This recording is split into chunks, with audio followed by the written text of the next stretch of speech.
Finally, I don't have to see you anymore. You've been living here without paying, but now it's time for you to go. We've put up with your freeloading for too long. Okay, I get it. I'll go. Thanks for everything.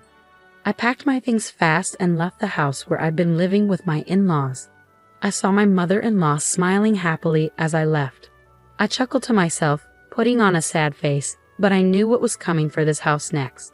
Hi, I'm Emily, 32 years old, and I work from home. I've been married to John for 5 years. We were happy together, but things changed in our 4th year of marriage. Suddenly, my father-in-law got sick, and we had to move in with my in-laws to take care of him.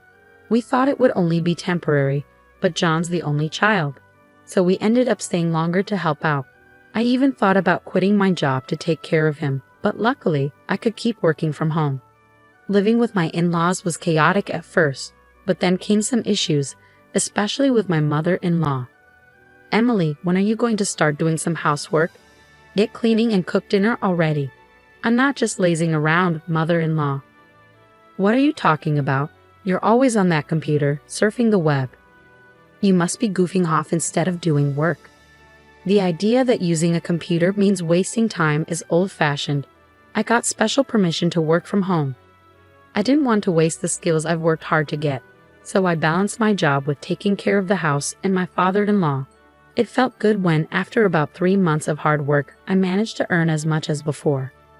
I had to work extra hard because it was tough to manage on just John's income. I'm glad we'll finally have some extra money. I want to save up, I thought. But things got harder for some reason. It seemed like our savings were just going down. When I checked our spending, I realized John was spending a lot. And I found out my mother-in-law was spending a lot too. John has always liked to show off, often treating his coworkers to lunch. But lately, he's been using our credit card to throw big parties for them. Obviously, if you spend more than you earn, your savings will go down. As for my mother-in-law, she's picked up a bunch of expensive hobbies with her friends, spending money on classes and socializing without thinking twice. With both John and my mother-in-law piling chores and caregiving on me while spending recklessly, I reached my limit. I was covering all our expenses with my income and couldn't even think about saving money. It stressed me out, so I decided to talk to them. John, Mom, you've been spending a lot lately. We're going to run out of savings if we keep this up. Can you please cut back on spending? But they both pushed back strongly. You think I want my coworkers to see me as cheap? I have to treat them sometimes.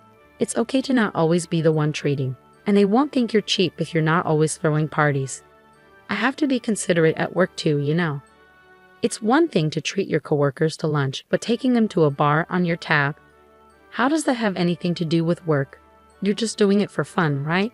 And don't pretend you don't know. You come home drunk and brag about it. You're having way more fun than talking to your own mom. You see what I mean, right? Haha. I go to my classes too, to have fun with my friends. Are you saying I should just stay home? You're not being a good wife. You, who only know how to do housework, have no right to tell me what to do. Why is she acting so superior when all she does is stay at home? I work too, you know. I earn money and help with the household. I'm also taking care of your dad, not just doing chores. Stop lying. My mom takes care of Dad, and since you're not even going to the office, you're not making much, are you? Who do you think you are, acting all superior just because you work part-time? I was stunned, speechless. It seemed like they didn't understand that I was really working, taking care of the house and my father-in-law, all while earning money. And my mother-in-law seemed to have told John that she was the one looking after my father-in-law, making me seem lazy. I thought about leaving many times, but I stayed for my father-in-law. He's always been kind to me since I married John, always saying, "Emily, I'm sorry you have to put up with so much." Father-in-law, I don't mind taking care of you. What are you talking about? I feel bad needing care, but I feel worse about how your son and wife are treating you. They're taking advantage of you, aren't they? Well, yes, we couldn't make ends meet with just John's income. It's all thanks to your hard work that we're getting by. Father-in-law, you knew. It turned out my father-in-law had known about our household situation all along. Whenever he needed care, he'd thank me and speak kindly to me. I loved him dearly, so taking care of him wasn't a burden at all. But I worried about what would happen to him if I left. So I decided to look after him diligently until he passed away, which happened about a year later. At his funeral, I cried the whole time, grieving deeply for him. But my mother-in-law, without shedding a tear, coldly asked me why I was crying so much. It was clear she wasn't grieving like I was. So I replied, "My father-in-law has passed away. Of course I'm sad. I've been taking care of him all this time." Upon hearing my reply, my mother-in-law exploded with anger, as if I didn't take care of my husband at all. But the truth was, she hardly took care of him. Instead, she took advantage of me, avoiding both housework and caregiving by claiming she was too busy with her hobbies. Yet she always managed to find time to go out. She played the victim, pretending to cry in front of relatives. From the outside, it looked like I was the bad daughter-in-law. People would say, "Stop being so hard on your mother-in-law." Some even took her side and blamed me. I was just grieving my father-in-law's death, but even strangers blamed me, which made me furious. I chose to distance myself from our relatives. Then, John noticed me and approached to complain. "So you embarrassed my mom in front of our relatives, huh?" "What? I don't understand. I was just crying and grieving your dad's death. Then, your mom came out to me, making snide comments. That's all. I heard you were talking like she did nothing for my dad." "I didn't say that. I was just saying how sad I was that your dad, who I had been taking care of, passed away. Maybe it sounded like I was blaming your mom because she didn't do anything. But in reality, are you looking down on my mom?" "No, I'm just telling the truth. And if you're so upset, you should have helped me out. Don't you think you could have taken better care of your own dad?" "Why are you blaming me too? I'm not involved in this. You're his son. Didn't you feel any responsibility to take care of him?" "I had work. It was your job as a housewife to take care of him." "That's not fair. I have work too, so that doesn't make sense." Our argument got heated, and panicked relatives intervened to break it up. Though the argument stopped, my husband and I didn't speak for the rest of the day. Later, after handling all the funeral arrangements, a lawyer talked about the inheritance. "I'd like to discuss the will regarding the inheritance after your father-in-law's passing.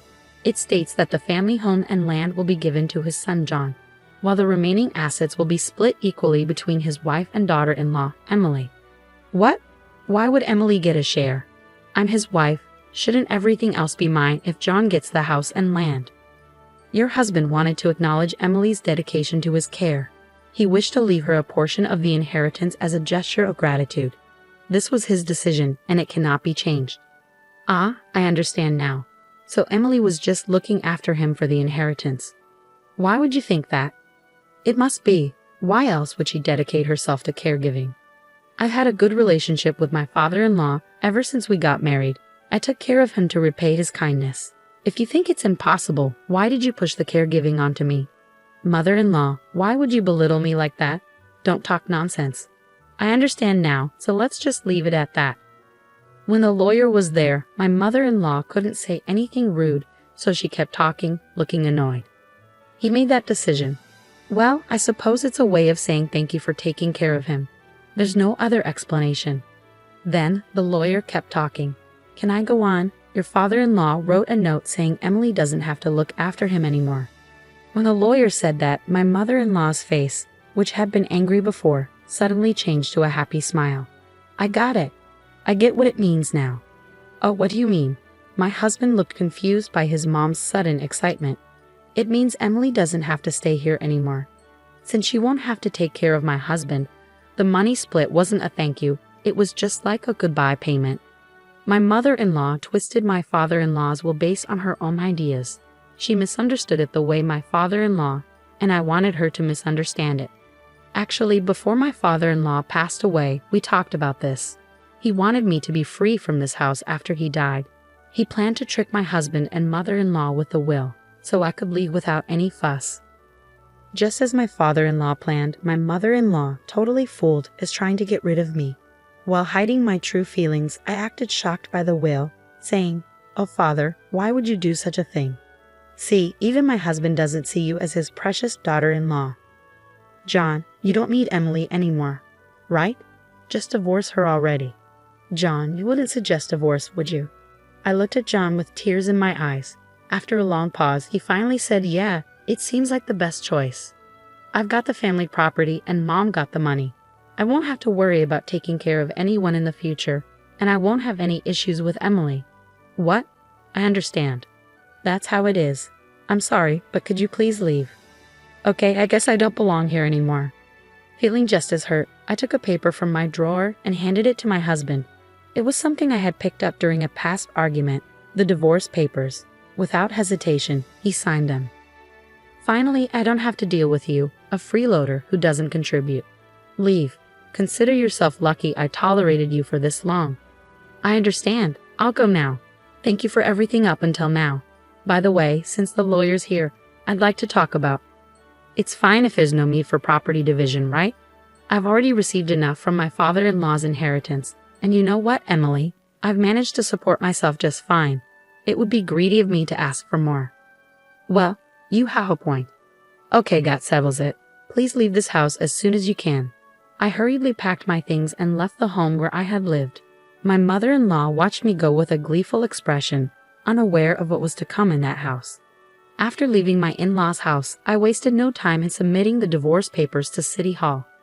When I arrived at the apartment I had rented ahead of time, I couldn't contain my excitement as I shouted in the spacious room.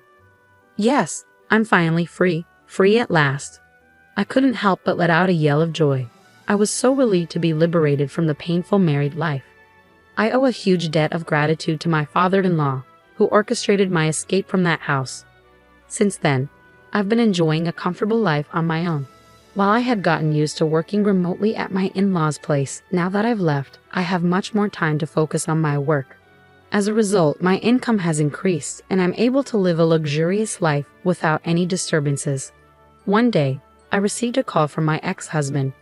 John, it's been a while. What made you call? Emily, please, we're struggling. Can you help us out? Is this a joke? Weren't you the ones who kicked me out? Even though we're earning the same, we're barely making ends meet. We can't keep living like this. Oh, that sounds rough. I decided to lay it out straight. Well, that's because my salary isn't supporting the household anymore. What do you mean? Can't you see? You couldn't sustain your lifestyle just with your income, even though you were spending lavishly, and I couldn't afford our lifestyle on my own. Nonsense. You've always been wasting your salary on yourself. The only reason we managed was because of the money I was bringing in. At your ages, your spending habits, both you and your mother, are just ridiculous. What? So how much were you making, Emily? Let me think. It was around $4,800 a month back then, I think. You were making that much. Yes, I was. But you never knew, did you? By the way, now that I'm not held back, I'm making even more. Ha ha. Even over the phone, I could sense my ex-husband's surprise. Emily, what do you say we give living together another shot? Huh? Kicking you out was a mistake. We can start over, can't we? What are you saying? You're just interested in my money. No, it's not about that. I've realized I still love you, Emily. Don't be ridiculous. I have no interest in going back to you. By the way, what about the inheritance your mother got? You should still have plenty left from that, right? Well, it's almost gone. There's no way she got around $100,000, right? You couldn't have spent it all so quickly. We went shopping and took trips overseas. Plus, we lost almost half of it in casinos. Both of you are beyond help. I'm speechless. I'm a stranger now. I can't do anything about it, and I don't want to. But don't say such cold things. Help us. I don't care. I'm hanging up. Don't call me again. After ending the call, I promptly canceled my ex-husband's phone contract. I had no clue what happened to him and my ex-mother-in-law after losing all communication means. However, nearly a year later, as I passed by their house, I noticed it had been demolished. They must have had to let go of it due to financial troubles. But honestly, it wasn't my concern anymore. As for me, I decided to fill my newfound free time with a new hobby and started attending a wine class I'd been interested in. There, I met a man 2 years older than me who showed a keen interest in me. After a year and a half of dating, we tied the knot. He's a down-to-earth and kind-hearted man, making waves at a prestigious company and earning a good salary. He respects my work, and we share a happy married life built on mutual respect. Lately, I've been pondering if this newfound happiness was a gift from my father-in-law.